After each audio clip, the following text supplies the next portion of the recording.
ৰহস্যৰে ভৰা আমাৰ এই বিশ্ব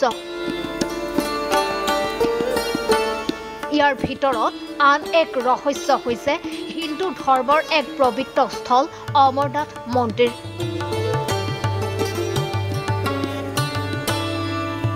হিন্দুসকলৰ চাৰি ধামৰ ভিতৰত ইয়াৰ গুৰুত্ব অসীম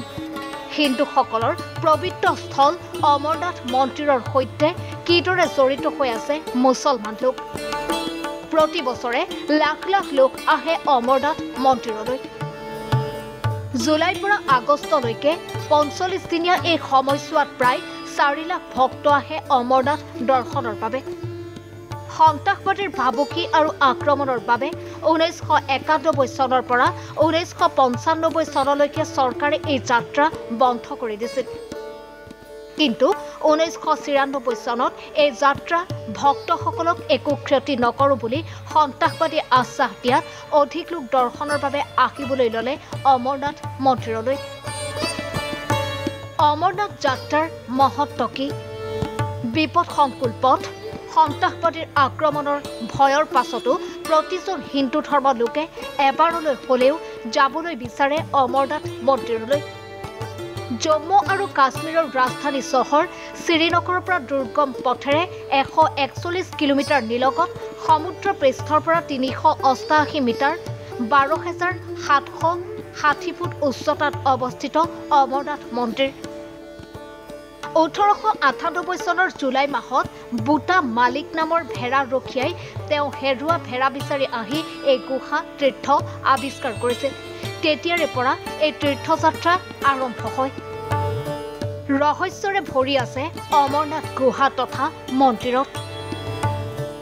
অমৰনাথৰ মূল গুহাটো মে'ৰ পৰা আগষ্টৰ ভিতৰত শিলৰ মাজৰ পৰা মূৰ দাঙি উঠা বৰফৰ প্ৰাকৃতিকভাৱে শিৱলিংগৰ আকাৰ লয় তাৰ পাছৰে পৰা ই আকৌ গলিবলৈ আৰম্ভ কৰে কোৱা হয় যে এই শিৱলিংগৰ উত্থান আৰু গগননৰ সম্বন্ধ চন্দ্ৰৰ ঘূৰ্ণন গতিৰ সৈতে জড়িত অমৰনাথ মন্দিৰক লৈ হিন্দু ধৰ্মত প্ৰচলিত হৈ আছে বিভিন্ন ধৰণৰ লোককথা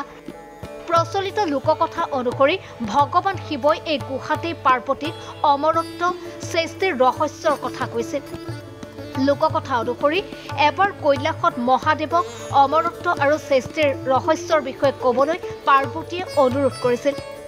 পাৰ্বতীৰ অনুৰোধ আৰু কাকুতি মিনতিৰ পিছত মনোবাঞ্ছা পূৰণ কৰিবলৈ সন্মত হ'ল মহাদেৱ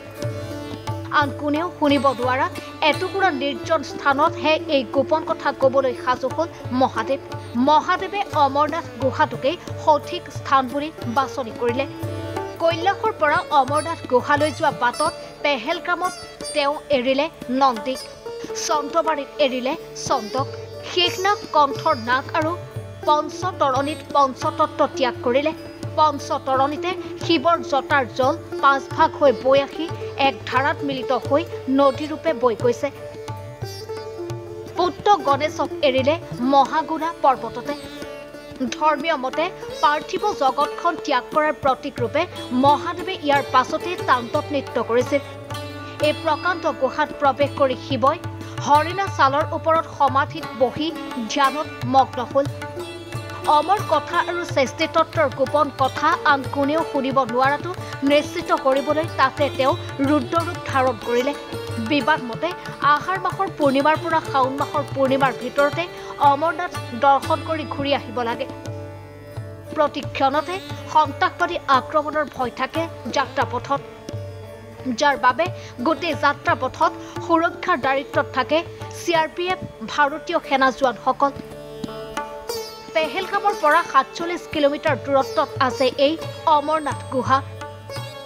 পেহেলগাম হৈ অমৰনাথ গুহা পাবলৈ সময় লাগে ৩ পৰা ৫ দিন অমৰনাথ গুহা পোৱাৰ পাছত একাংশ যাত্ৰী ভুক্তভোগী হয় মূৰৰ বিষ বমি উশাহ নিশাহ সমস্যাত কিন্তু সকলো বাধি অতিক্ৰম কৰি প্ৰতি বছৰে হাজাৰ হাজাৰ তীৰ্থযাত্ৰীয়ে অংশ লয় এই অমৰনাথ যাত্ৰাত নিউজ ডেস্ক নেশ্যন এডি